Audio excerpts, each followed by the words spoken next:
Qu'est-ce que c'est que l'animisme? euh, Question à laquelle il est difficile de répondre. Et j'ai bien aimé quand Didier a dit la croyance animiste, on a des croyances sans en être conscient. Et ce qui ramène d'ailleurs à la fin de son exposé, quand il a suggéré que peut-être l'animisme, c'était finalement la spiritualité première de l'Homo sapiens, sapiens de moins de 300 000 ans. Il a commencé à avoir un cerveau plus gros qu'avant, et qu'il avait un outil là dont il ne savait bon, pas quoi faire, il ne savait pas comment ça marchait son cerveau, mais il ressentait qu'il avait une puissance d'interprétation des choses qui était possible. Bon, on était presque, je dirais, au temps zéro de la spiritualité. Et que ce temps zéro de la spiritualité qui a été rendu possible parce que l'homme bon, a été le seul animal à avoir un cerveau qui se soit développé avec ses capacités, justement, notamment de théorisation et d'abstraction, eh bien, il a commencé à ressentir des choses. Et c'était peut-être effectivement cette spiritualité première qu'on appelle aujourd'hui animisme. Alors, animisme, tu as dit, Luc, au début, c'est la croyance comme quoi il y a des esprits, voilà, qui animent, alors, qui animent les personnes physiques, les personnes, les animaux, les objets, bon, la nature, les fleuves, les montagnes, Pachamama, voilà, etc. Bon. Euh, et donc tout ça, bon, ça reste quand même extrêmement large, extrêmement flou, et pas pour rien qu'on parle de fourre-tout, hein, disons, pour l'animisme. Un autre élément aussi qui est extrêmement important, c'est que c'est une construction anthropologique disons, du scientifique moderne, ça, l'animisme. Hein. Bon, il y a que la population primitive. Alors, population primitive, hein, moi, c'est pas du tout péjoratif. Hein. Ah, voilà. Primitif, c'est-à-dire premier. Bon, le premier, peut-être mieux que ceux qui sont venus après, d'ailleurs. Ouais, vous connaissez ma théorie là-dessus, disons mes inclinaisons. Et donc, euh, les diplômés hein, des écoles du 19e siècle, 20e siècle, ils ont dit il faut qu'on fasse des catégories, qu'on catégorise, ils ont trouvé le mot animisme, voilà, ils l'ont plaqué là-dessus. Est-ce que c'est une religion bah, non. Une religion, il y a des critères, il y a un dogme, il y a des écritures. Bon, là, non. C'est pas. C'est manifestement pas une religion, d'abord parce qu'on n'arrive pas à le définir, je dirais que c'est plutôt une espèce d'environnement, une espèce d'écologie spirituelle, un environnement mental, hein, et qui, au départ, est aiguillonné par la sensation, qui est rendue tout d'un coup possible par ce fameux cerveau de 1300 cm3.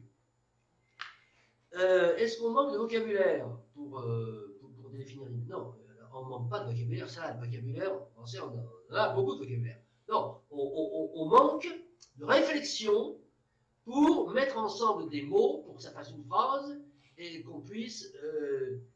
voilà, on manque de syntaxe, on manque sans doute de réflexion sur l'animisme pour vraiment donner une définition principielle, une définition à partir de laquelle on va pouvoir ils ont décliné toutes les manifestations de l'animisme. Alors, les Grecs, est-ce qu'ils étaient animistes? Parce que, en voilà, bon, les premiers hein, qui ont commencé quand même à faire fonctionner leur cerveau et à écrire ce qu'ils ressentaient. Parce que je pense qu'effectivement, les premiers Homo sapiens, il y a 310 ans, ils ont fait fonctionner, mais bon, il n'y avait pas de bouquin, pas d'écriture. Les Grecs, ils ont commencé à écrire. Les Grecs, ils vivent en permanence avec les dieux. Les dieux, c'est quoi? C'est les esprits. Hein bon, donc, bon, il faut voir que tous les écrits grecs, c'est voilà, je dis ça, et puis il y a le dieu machin qui. Bon, donc, il est baigné, immergé totalement dans un monde habité par des esprits, qui s'appelaient des dieux. Bon, c'était des esprits. Voilà.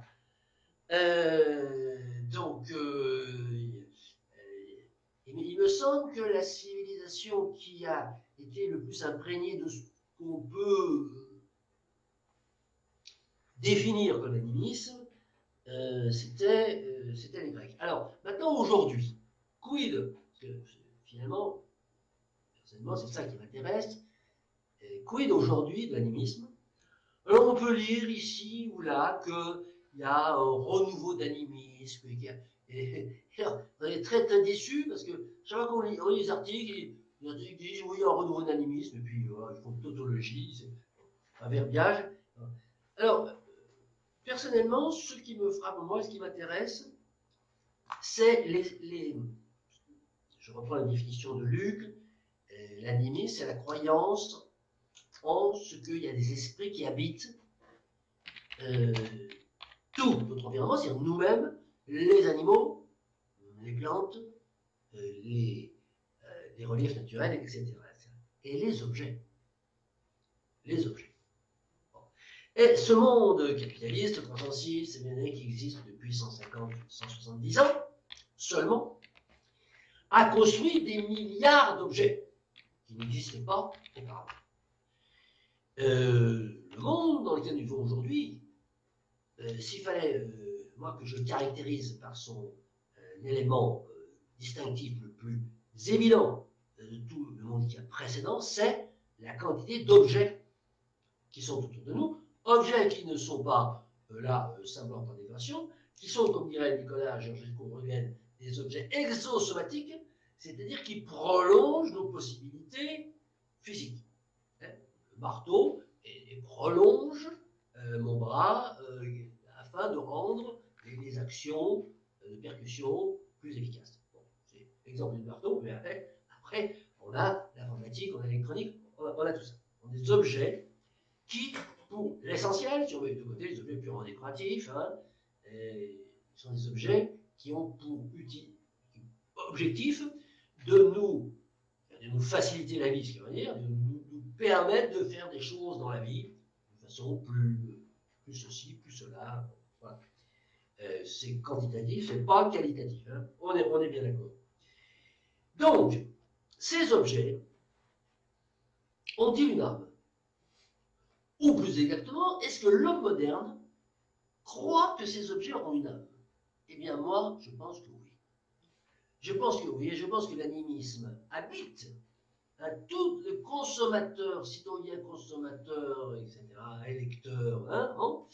C'est-à-dire qu'il vit, non pas en antivers des objets, il vit dépendant des objets, il est objecto-dépendant, et il vit dans l'environnement mental fait que ces objets ont une âme, ces objets, il dialogue avec eux, ces objets, on en a parlé récemment, je ne sais plus dans quel débat, quel cercle. C'était nous deux la semaine dernière, en attendant nos amis.